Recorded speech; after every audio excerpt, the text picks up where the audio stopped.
जय श्री कृष्ण। जय संपदा माता की।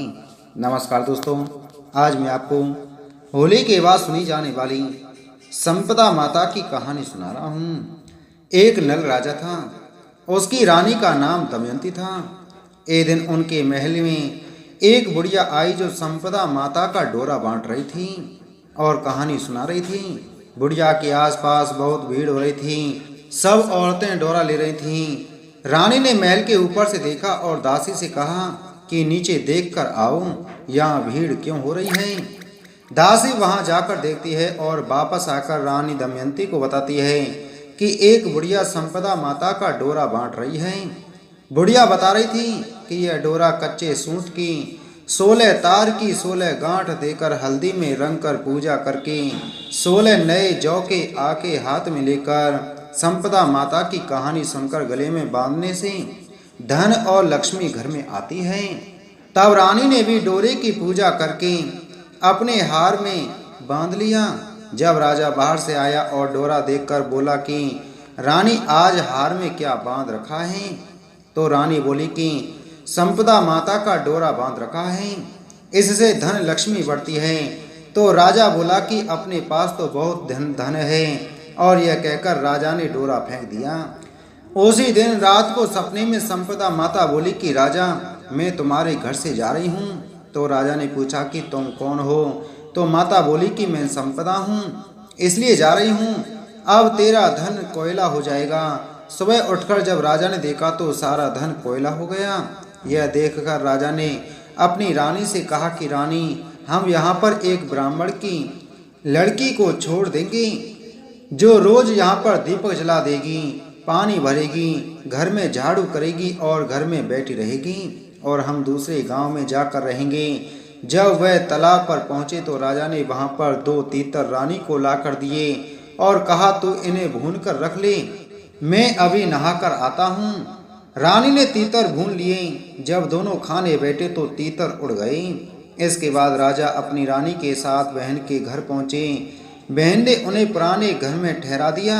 राजा रानी बहन के घर में गए तो वहां बहन के सोने का बच्ची बछेड़ा पड़ा था, वह जमीन खा गई। तो राजा रानी से बोला, यहाँ से चलो, नहीं तो अपने सिर चोरी लग जाएगी। और वहां से दोनों चले गए।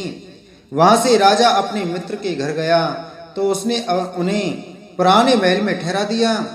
वहां गए तो वहां एक नौलख का हार खूंटी पर टंगा हुआ था, वहां पर मोर बना था, वह हार निगल गया। तब राजा से रानी ने कहा कि यहाँ से चलो, नहीं तो अपने सिर हार की चोरी लग जाएगी। रानी ने कहा कि किसी के घर जाने के बजाय जंगल में लकड़ी काटकर बेचकर हम अपना पेट भर लेंगे। वे एक सूखे बगीचे में पहुंचे तो बाग हरा भरा हो गया। यह देखकर बाग का मालिक बहुत खुश हुआ। उसने देखा वहां पर स्त्री पुरुष सो रहे हैं। उन्हें जगाकर वह बाग के मालिक ने पूछा कि आप कौन हैं? जो बाग 12 वर्ष से सूखा था वह आज हरा भरा हो गया। यह सुनकर राजा रानी ने कहा कि हम राहगीर हैं, काम की खोज कर रहे हैं।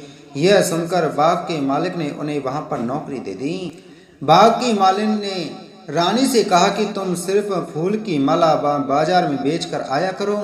एक दिन मालिनी कथा सुन रही थी और डोरा ले रही थी। उसने रानी को बताया कि यह संपदा माता का डोरा है। यह सुनकर रानी ने भी कथा सुनी और डोरा लिया। राजा ने रानी से पूछा कि यह डोरा किसका है? तो रानी ने कहा कि यह वही डोरा है जो आपने एक बार तोड़कर फेंक दिया था, उसी कारण संपदा माता हमसे नाराज हो गई हैं। रानी ने कहा कि यह संपदा माता सच्ची हैं और इससे हमारे पहले जैसे दिन लौट आएंगे। उसी रात राजा को पहले की तरह स्वप्न आया। स्वप्न में एक स्त्री कह रही थी, मैं जा रही हूँ, तथा दूसरी स्त्री कह रही थी, मैं वापस आ रही हूँ। जब राजा ने दोनों से नाम पूछा तो आने वाली ने अपना नाम लक्ष्मी बताया और जाने वाली ने दरिद्रता बताया। तो फिर राजा ने पूछा कि मुझे इसका पता कैसे चलेगा? तब संपदा माता ने कहा कि जब तुम सुबह कुएं से जल भरने जाओगे तो पहली बार में जौ निकलेंगी, दूसरी बार पानी निकालते समय हल्दी की गांठ निकलेंगी और तीसरी बार में कच्चा सूत। दूसरे दिन जब सब कुछ वैसा ही हुआ, फिर रानी ने संपदा माता का डोरा लिया और घर चली गई। माता ने उन्हें बहुत सारा धन दिया।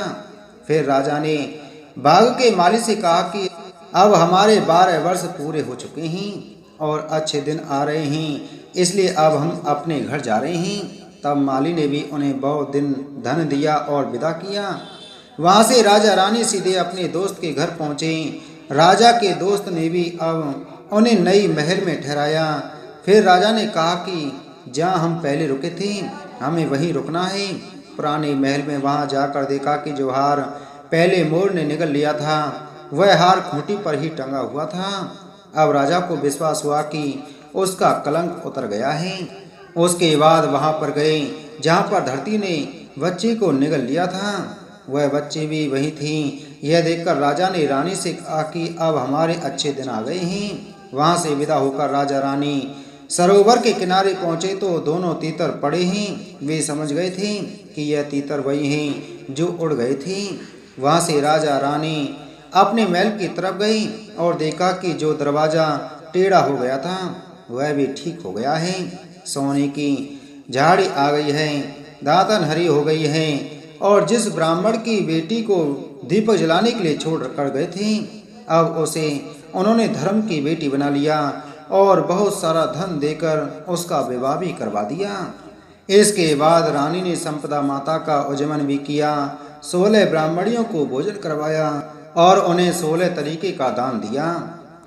हे संपदा माता, जैसी राजा को पहले दिया वैसा किसी को मत देना और जो राजा को बाद में दिया वैसा सभी को देना। कहते सुनते हुंकार भरते सारे परिवार को देना। संपदा माता का डोरा चित्र बूंदी एकम होली के दूसरे दिन दुलहनी यानी रंगों वाली होली के दिन संपदा माता का डोरा लेते हैं। संपदा माता का डोरा होली के पूजन के बाद बची हुई सामग्री से ही लेते हैं और उसी सामग्री से पूजा भी करते हैं। एकम के दिन यानी चैत्र मास की प्रतिपदा के दिन सुबह गोबर और मिट्टी मिलाकर केवल मिट्टी से ही थोड़े पानी में घोलकर 10 घर का चौका देना चाहिए।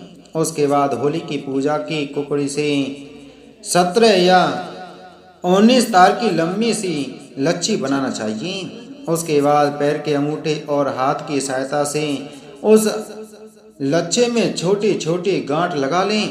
गांठें विषम संख्या में जैसे 11, 13, 15 होनी चाहिए।